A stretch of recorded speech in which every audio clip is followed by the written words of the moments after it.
नमस्कार दोस्तों, आप सभी का स्वागत है हमारे YouTube channel BCS basic physics में। और आज के इस वीडियो में हम कक्षा 11 का टॉपिक लेकर चल रहे हैं लंबवत अक्षों की परमें।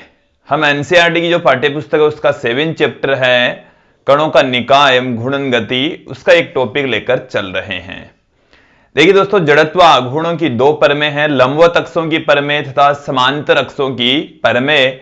और उनमें से इस वीडियो में हम देखेंगे लंबवत अक्षों की परमें।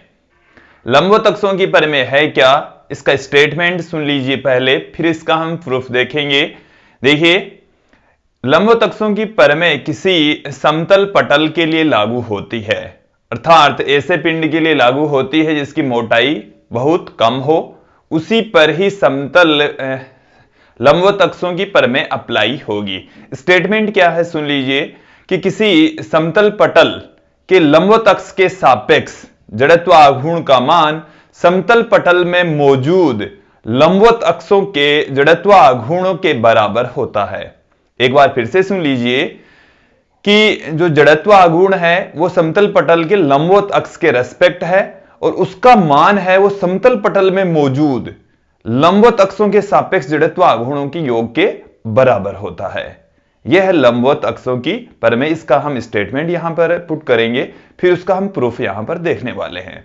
देखिए, स्टेटमेंट मैंने बता दिया, इसको मैं यहां पर अब पुट भी कर देता हूं। क्या है, इस परमें के अनुसार,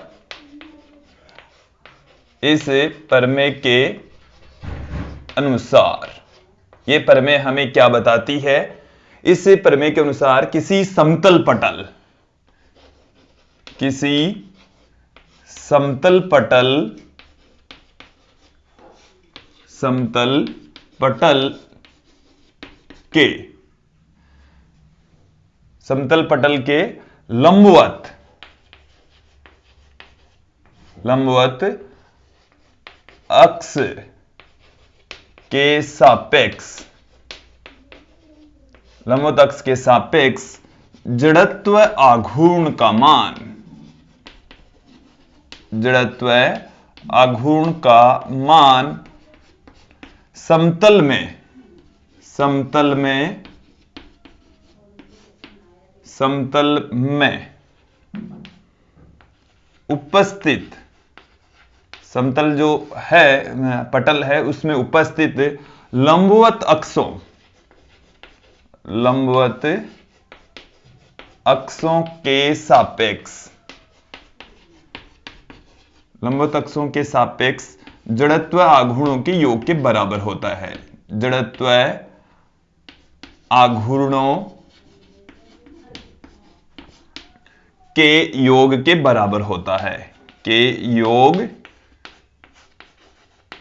के बराबर होता है, योग के बराबर होता है। ये इसका स्टेटमेंट है। यदि हम ये मान लें, कंसीडर कर लें कि जो समतल पटल है वो अक्ष वाई तल में मौजूद है, तो उस के तल के लंबवत जेड एक्सिस होगी और उसके रेस्पेक्ट जो जड़त्व आघूर्ण है उसको हम आई जेड से पुट कर दें, तो आई जेड का मान समतल में मौजूद अक्ष के रेस्पेक्ट जड़त्व आघूर्ण और वाई एक्स के रेस्पेक्ट जड़त्व आघूर्णों की योग के बराबर होता है। मैथमेटिकल फॉर्म ये होती है। तो ये लंबवत अक्षों की परमें का गणितीय रूप है आई जेड बराबर आई एक्स प्लस आई वाई, जिसे हम बार बार यूज में लेंगे, पढ़ेंगे। अब इस स्टेटमेंट को हम यहां पर प्रूफ करेंगे।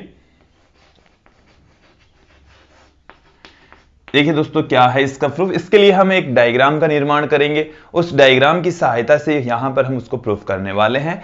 क्या है, हम यहां पर ये कंसीडर कर लेते हैं, ये हमारे पास में कोई समतल पटल है। समतल पटल का मतलब है इसकी मोटाई बहुत कम है और एक समतल के अंदर मौजूद है, जैसे हमने यहां पर बोर्ड के तल में दिखाया है। और यहां से हम ये कंसीडर कर लें कि ये हमारे पास में एक्स एक्सिस है और ये है वाई एक्सिस और ये बोर्ड के तल के लंबवत ये तीसरी एक्सिस है, जिसे हम जेड एक्सिस कह रहे हैं। ये जो जेड एक्सिस है वो इस बोर्ड के तल के लंबवत है, अर्थात इस जो समतल पटल है इसके भी लंबवत है। ये यहां पर आप देख रहे हैं समतल पटल, समतल पटल। दोस्तों इस समतल पटल का जेड अक्ष के सापेक्ष जो जड़त्व आघूर्ण है वो एक्स एक्सिस के रेस्पेक्ट जड़त्व आघूर्ण और वाई एक्सिस के रेस्पेक्ट जड़त्व आघूर्णों के योग के बराबर होता है। इसको हम प्रूफ करने के लिए देखिए क्या करेंगे, हम यहां से कुछ दूरी पर एक बिंदु P ले लेते हैं, वहां पर स्मॉल m द्रव्यमान कंसीडर कर लेते हैं कि बिंदु P पर एक स्मॉल m द्रव्यमान है जिसके कोऑर्डिनेट x और y है। जिसके कोऑर्डिनेट क्या है दोस्तों, x और y। फिर हम इस बिंदु P पर मौजूद जो स्मॉल m द्रव्यमान है उसका जेड अक्ष के रेस्पेक्ट जड़त्व आघूर्ण देख लेंगे, एक्स अक्ष के रेस्पेक्ट जड़त्व आघूर्ण देख लेंगे, वाई अक्ष के रेस्पेक्ट जड़त्व आघूर्ण देख लेंगे, पूरे पिंड के कारण से जड़त्व आघूर्ण देख लेंगे और वहां से हम यहां पर ये प्रूफ करने वाले हैं। इस बिंदु P के जो कोऑर्डिनेट हैं वो हम कंसीडर कर लें कि कोऑर्डिनेट है एक्स और वाई।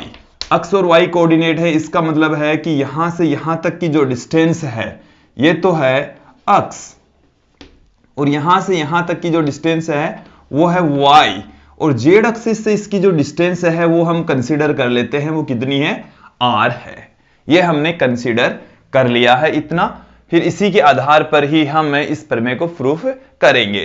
तो सर्वप्रथम हम यहां पर देखते हैं कि हम यहां पर कंसीडर करके चल रहे हैं कि माना समतल पटल है वो एक्स वाई तल के अंदर मौजूद है और इनका एक्स एक्सिस वाई एक्सिस तथा जेड एक्सिस के रेस्पेक्ट जो जड़त्व आघूर्ण है वो है आई एक्स आई वाई और आई जेड। फिर हम इस एक बिंदु के रेस्पेक्ट जड़त्व आघूर्ण देखेंगे। फिर सभी देखिए एक एक करके मैं इन चीजों को पुट कर रहा हूं।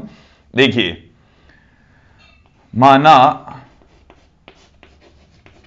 कोई समतल पटल है, समतल पटल एक्स वाई तल में है, एक्स वाई तल में है जिसका एक्स वाई जेड अक्षों के सापेक्ष जड़त्व आघूर्ण क्रमशः जड़त्व आघूर्ण क्रमशः I X I Y I Z है। आई एक्स आई वाई और आई जेड इनके जड़त्व आघूर्ण है। तब सर्वप्रथम हम एक्स अक्ष के रेस्पेक्ट बिंदु P पर मौजूद द्रव्यमान स्मॉल m है उसका जड़त्व आघूर्ण देखते हैं क्या प्राप्त होगा। देखिए सर्वप्रथम हम ज्ञात करेंगे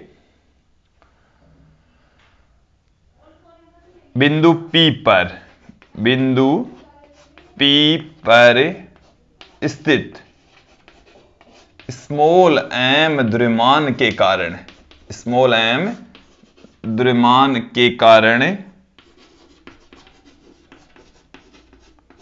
अक्ष के सापेक्ष जड़त्व आघूर्ण एक्स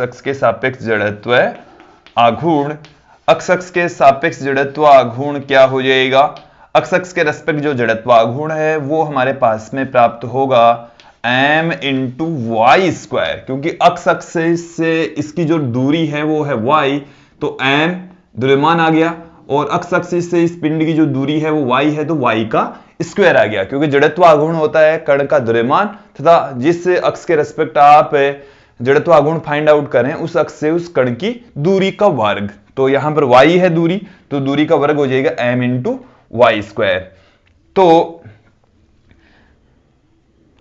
समतल पटल का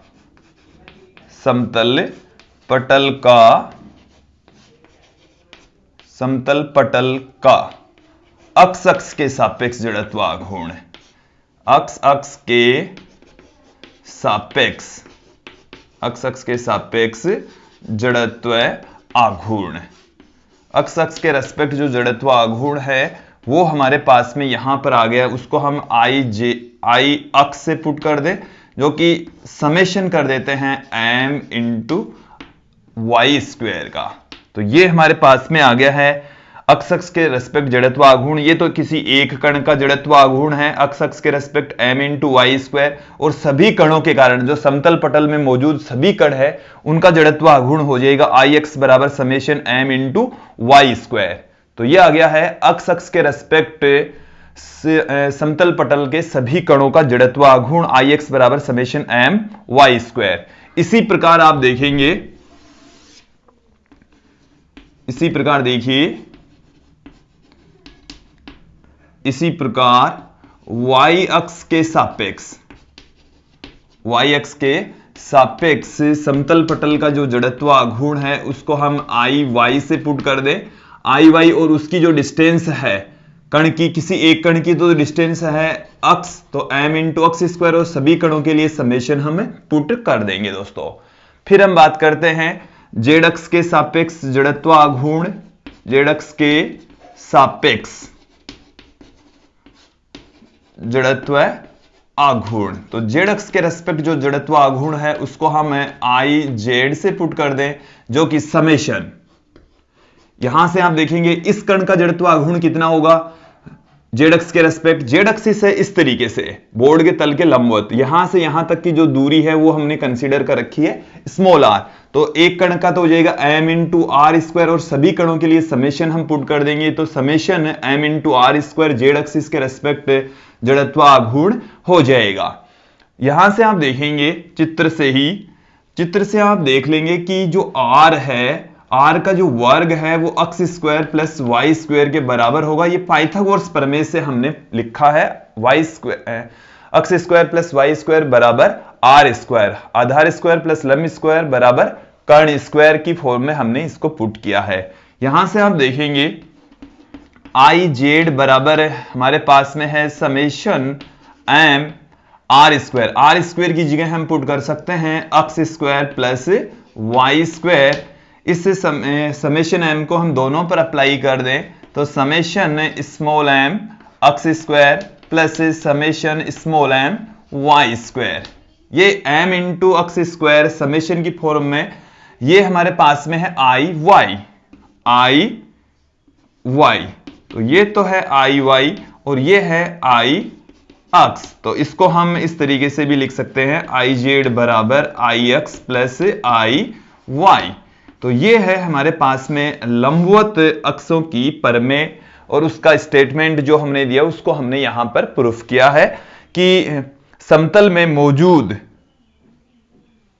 लंबवत कोई समतल पटल होना चाहिए, और समतल पटल के लंबवत अक्ष के रेस्पेक्ट जड़त्व आघूर्ण समतल में मौजूद लंबवत अक्षों के रेस्पेक्ट जड़त्व आघूर्णों, लंबवत अक्षों के जड़त्व आघूर्णों के योग के बराबर होता है। एक बार फिर से इसको समझ लेंगे कि ये हमारे पास में एक समतल पटल है और इसके लंबवत अक्ष हमारे पास में हो गई जेड अक्ष, जो कि इस डस्टर की डायरेक्शन में है। इस अक्ष के रेस्पेक्ट जड़त्व आघूर्ण है वो इस अक्ष के जड़त्व आघूर्ण और इस अक्ष के जड़त्व आघूर्णों के योग के बराबर, ये दोनों अक्ष है वो इस समतल पटल के तल में ही मौजूद होती है। तो दोस्तों ये थी लंबवत अक्षों की प्रमेय और इसका प्रूफ। मुझे उम्मीद है आप लोगों को ये जो वीडियो है अच्छे से समझ में आया होगा। आज के लिए इतना ही, धन्यवाद दोस्तों।